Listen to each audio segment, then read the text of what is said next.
Hello, my name is Rachel and today I'm bringing you my March wrap-up. So in March, I did okay. I read 9 different items, not quite as good as February, but what can we do?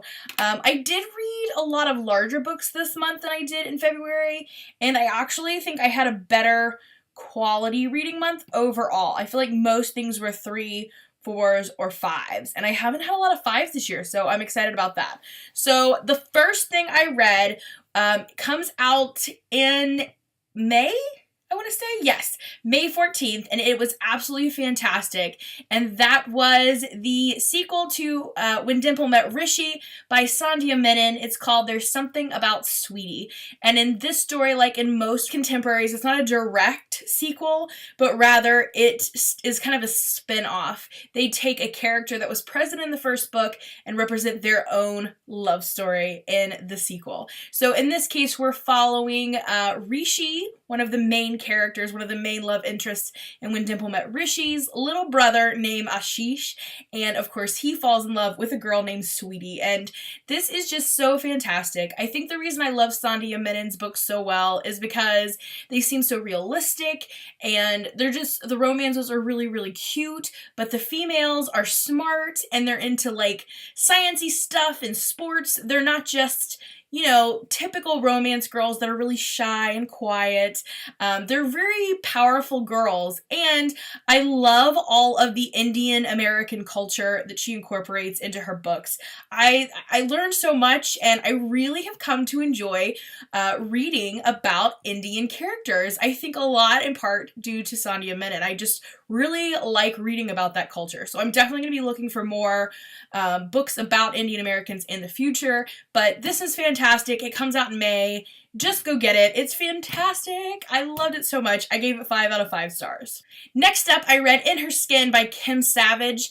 I read a Kim Savage book, I think it was last year or the year before. It was called Beautiful Broken Girls, and I really liked it. It was very virgin suicides, very weird. And I will say In Her Skin was also very weird, but this book just was not for me. It just didn't do it for me. I read this book for a review group that I do, and I just didn't like this book. I think there was just too much going on, maybe. It didn't seem realistic. I don't know. There were just several things that just seemed kind of crazy to me, even for a book that I was expecting to be a little crazy. So I just couldn't get into this one. Not a huge fan, although I do admire her gumption and the creativity that she tried to build into this, so I gave it 2 out of 5 stars. Next up, I gave Stephen King another try. I know so many people that love Stephen King, and I just don't get it. I just don't get it. I think his ideas are super creative, but I just don't like the way he follows through with things. But I'm gonna go see Pet Sematary with a friend, so I wanted to read it before we went. And I have to say, I think this is my favorite Stephen King so far, which is not saying a lot.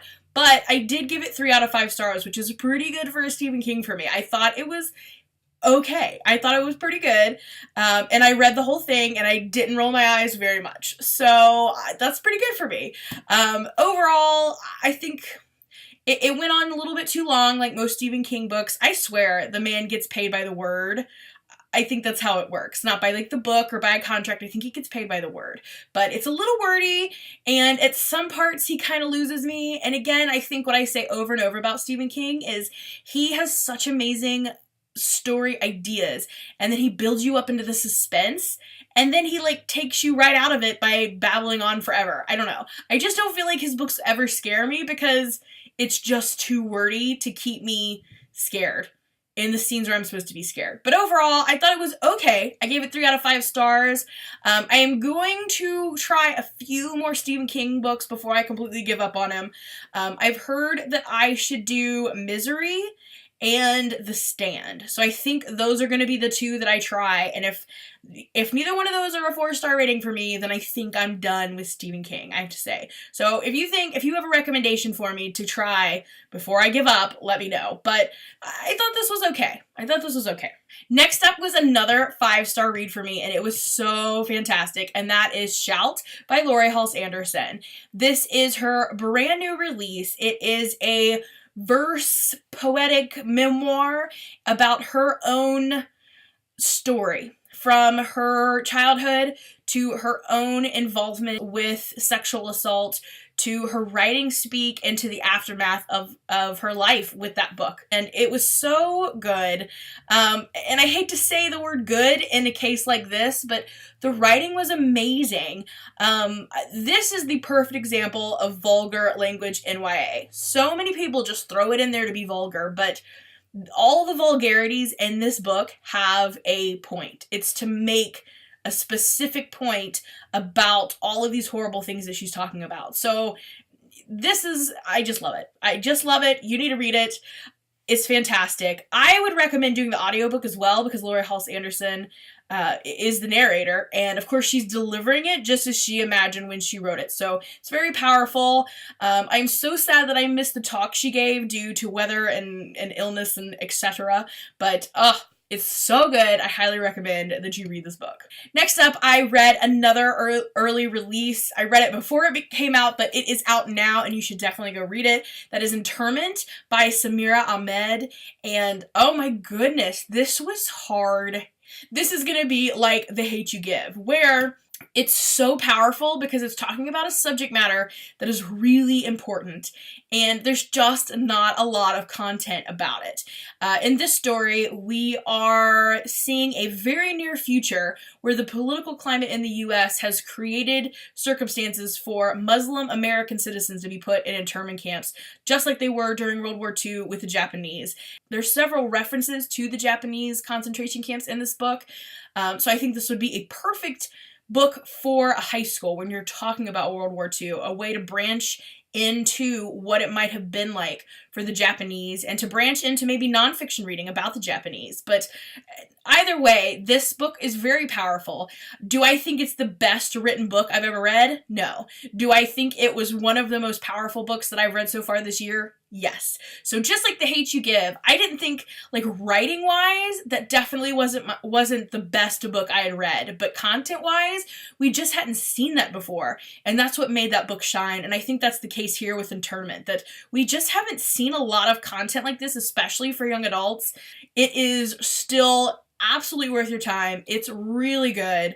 I liked so many things about this book, but it is the best book that we have right now about this really, really important topic about the way our culture is right now currently in the United States. So I highly recommend you go get it. It's out now. It's called Interment by Samira Ahmed. Next up was a reread for me. I read this a long time ago, and it was a 5-star read for me. Absolutely loved it. I read it several times. Each time, 5 stars. Absolutely loved it. So this time I thought I'm going to read it again so I can get another 5-star rating, because I've had several. Which ones were 5 stars? There's something about Sweetie was a 5-star, Shout was a 5-star, Interment was 4 stars. I was so excited to get another 5-star, and it just didn't do it for me this time. I have got to stop rereading books I read when I was a teenager, because at this point in my life, I'm just not enjoying them anymore. I'm seeing a lot more of the flaws in them, and it's harder to enjoy. In this case, this is Blood and Chocolate by Annette Curtis Claus. This is a paranormal romance about a girl who is a werewolf, and when she comes out to her boyfriend as a werewolf, things don't go quite as she expected, and there's a lot going on in this, and I think one of the main reasons I took it down was just because of the high voltage of sexual tension and harassment and everything, references. It was just really sexual for a YA book. I think this, though, is very indicative of YA books in the 90s. It was basically like regular literature for adults, just about teens and shorter. Do you know what I mean? Like, they just made the book half as long, and they just made all the characters teenagers instead of adults. They didn't really change the content, because this read like a paranormal romance for an adult, just with teenagers in it instead of adults. Because it's creepy that way, though. You know what I mean? It would be, if these were all adults, I think it would be fine, but they're teenagers. It's kind of icky. And I guess I never picked up on that when I was a teenager. I didn't think it was so icky, but now as an adult, I'm like, this is icky. I cannot believe I've recommended this book to teenagers. Although I'm sure they love it, but ick. So I gave it 3 out of 5. I still kind of like the story. I love the ending of the book versus the movie. I hate the ending of the movie. Love the ending of the book. That's all I can really say about it. I gave it 3 out of 5 stars this time. Next up was another reread. This was Milk and Honey by Rupi Kaur. I'm just not a poetry person. I gave it 3 out of 5 stars.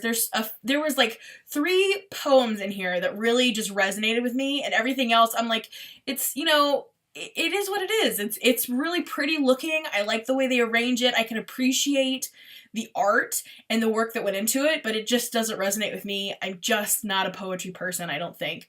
But basically the reason I'm trying to read some more poetry is because of the drive at school. Kids are wanting more poetry collections, so I am trying to do some digging and find some good poetry for YA students. And that's kind of the struggle with things like Milk and Honey. There's a lot of references to sexual things that makes me a little iffy on if it's going to be appropriate for teens in a public school.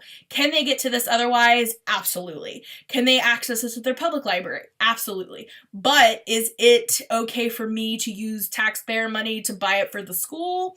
That's where the question is. So I'm hoping to read some different poetry collections that are mature enough to be of interest to high school students, but still maybe a little less sexualized than maybe Milk and Honey. Not sure. If you have any recommendations, let me know. I probably won't love it, but it might be awesome for me to read and maybe get for our collection at the high school. But for this, I gave it 3 out of 5 stars. It was fine. I wanted to reread it just to make sure it was like I remembered, and it was. It's a little sexual, but it really isn't horrible. So I'm on the fence with this one. So we'll see. Next up was my last 5-star read of the month, and it is fantastic. I highly recommend that you read this. I cannot believe I didn't get this just going as soon as it came out last year. I'm so sad. But I read it finally nonetheless, and I really enjoyed it, and I highly recommend the audiobook. And that's Everything's Trash, But It's Okay by Phoebe Robinson. She wrote another book that I absolutely loved, and it's You Can't Touch My Hair and Other Things I Still Have to Explain. And I learned so much from that book. She explains a lot about black hair. Being a white person, I don't understand about black hair. I don't have black hair. So I don't understand what they go through. So I really enjoyed the experience of hearing about it. I mean, I just twig mine up. I don't know how anybody has the patience to take care of hair just in general, but I love it. And she always has this very full, gorgeous looking afro on the cover of her books that she just looks fabulous. But anyway, she is so smart. She is so funny. She's just fantastic. And the thing I like the most about Phoebe is that the references she makes her seem just, you know, kind of like a typical shallow girl who makes pop culture references. But when you really pay attention to what she talks about and what she includes in those references with those pop culture things, she's so smart. She's referencing like real life events, current events, politics, and I just think she's fantastic and hilarious. I literally laughed out loud several times while reading this book.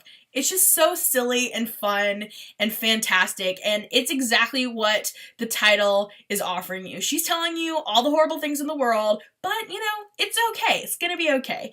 And I highly recommend that you pick this book up. She's fantastic. She also, like I said, had another book that was just as funny called You Can't Touch My Hair and Other Things I Still Have to Explain. Just go read her. She is fantastic. And last but not least, I read a graphic novel. It was called The Great American Dust Bowl by Dawn Brown. This was super short. I think it was only like 80 pages. And it's about the Dust Bowl in the 30s. And it was okay. I gave it 3 out of 5 stars. I think that the content was all right. What really was awesome about the book is the illustrations. Like you can see in the cover, just the illustrations were really, really cool for a dust bowl. You would think dust, like how could you make a graphic novel about dust? But it's really well done. The illustrations were really good. I felt like I wanted more from the content, but the illustrations were awesome. So I gave it 3 out of 5 stars. So there you have it, the 9 items that I read in the month of March. The month of April is going to be a good one. I am telling you now it's going to be a good one. Because we have the Owls Readathon. I don't think I'm going to get through my whole TBR, but I'm going to get through a big chunk. So I will see you back here in a month to do an awesome April wrap up. Thanks for watching, and I'll see you again soon. Bye for now.